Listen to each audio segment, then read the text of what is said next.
ఇక్కడ గమనించండి, ఇదిగో ఇప్పుడే మిక్కిలి అనుకూలమైన సమయం, ఇదిగో ఇదే రక్షణ. ఈరోజు ఒకరోజు మానవుడి జీవితంలో ఎందుకు ఇస్తాడు? రక్షణ కొరకు. రక్షణ ఇక్కడ కొద్దిగా జాగ్రత్త వినాలి.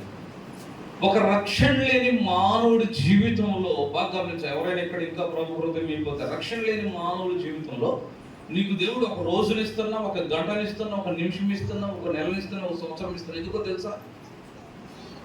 పండగ చేయడానికి, బట్టలు కట్టుకోవడానికి, ఫంక్షన్ చేయడానికి, తినడానికి, పెళ్లి చేసుకోవడానికి, పిల్లలు కట్టి, ఇవన్నీ తర్వాత విషయాలు. దేవుడు నీ జీవితంలో ఎందుకు ఇంకా సజీవం ఉంచాడంటే నీ రక్షణ కొరకు దేవుడు వేచి ఉన్నాడు. లోబడిన ప్రజల వైపు ఆయన దినమల్లా చేతులు చాపుతున్నాడు. లోకస్వార్త 19:41 లాగా ఆయన యెరూషలేము అనే పట్టణం దగ్గరకు వచ్చినప్పుడు అది మార్చుకోకపోవడం చూసినప్పుడు ఆయన పట్టణంలో సమీపించి దానిని చూచి దాని విషయమై బైబిల్లో యేసు ప్రభు 7 సందర్భాల్లో ఏడ్చాడు. ఒకటి, మారని పట్టణాన్ని చూసి ఏడ్చాడు. నీ జీవితంలో కూడా నీ మార్పు లేని, నీ రక్షణ లేని జీవితాన్ని చూసి ప్రభు ఏడుస్తున్నాడు. ప్రభును పట్టించుకోవాలి. కనబడే వాటి వైపే పరిగెత్తున్నావు కానీ కనబడని వాటిని లక్ష్య పెట్టడం లేదు. కానీ బైబిల్ చెప్తుంది 2 కొరింథీ 4:18 దృశ్యమైనవి అనిత్యములు, ఆ దృశ్యమైనవన్నీ అనిత్యములు, అదృశ్యమైనవన్నీ ఏది కనబడలేదు అవి శాశ్వతమైన. జాగ్రత్త, నువ్వు పట్టించుకోనివి ప్రాముఖ్యమైన. దేవుడు కనబడకపోవచ్చు కానీ నీ జీవితానికి అత్యంత ప్రాముఖ్యం. నీ నిర్మాణకుడు. నేను జ్ఞాపకం చేశాను, అసలు సృష్టి ఏమి చేయకముందే క్రీస్తు శకంలో 2024లో నువ్వు భూమి మీద తిరగాలని, నీ కళ్ళు ఆడుతుంటే, నువ్వు నడుస్తుంటే, నువ్వు ఆడుతుంటే, నువ్వు మాట్లాడుతుంటే చూసి సంతోషించాలని సృష్టి ఏమి చేయకముందే ఆలోచించి ఆశించి సంతోషించిన మొదటి వ్యక్తి దేవుడు. పుట్టినాక ఎత్తుకొని ముద్దు పెట్టుకున్నాడు మీ అన్న.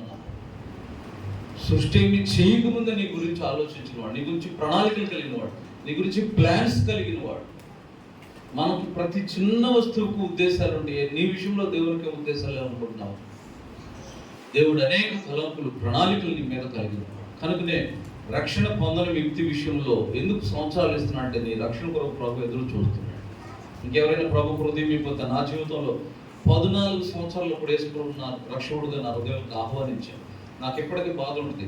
అంటే దేవుడు ఇచ్చిన ఆయుష్లో ఒక 14 సంవత్సరాలు ఏ దేవుడు నన్ను నిర్మించాడో, ఏ దేవుడు నాకు ఆయుష్ ఇచ్చాడో ఆ దేవుడినే లేకుండా బ్రతికేనా? అవి ఇంకా తగ్గి ఉంటే బాగుండి, ఇంకొంచెం ముందెరిగి ఉంటే బాగుండి అనిపిస్తుంది. తమ్ముడు, చెల్లి, అమ్మాయి, నీ వయసు అంత లేట్ అయిపోయింది. ఇప్పటికే ప్రభువు లేకుండా ఇంకెంతకాలం ఉంటావు? పెళ్లి వచ్చింది, జాబ్ చేస్తున్నావు, ఎప్పటికప్పుడు ఏదో ఒక వాయిదా పెట్టుకుంటూ వెళుతున్నావా? Hebrew 2:3 అంటుంది, ఇంత గొప్ప రక్షణను మనం నిర్లక్ష్యం చేసిన how can you escape that hell? ఎలా తప్పించుకుంటాం? రక్షణ లేకుండా పరలోకం లేదు, రక్షణ లేకుండా నరకం తప్పించుకోవడమే లేదు. ఎందుకు దేవుడు ఆయుష్నిస్తానంటే రక్షణ కొరకు. మొదటిది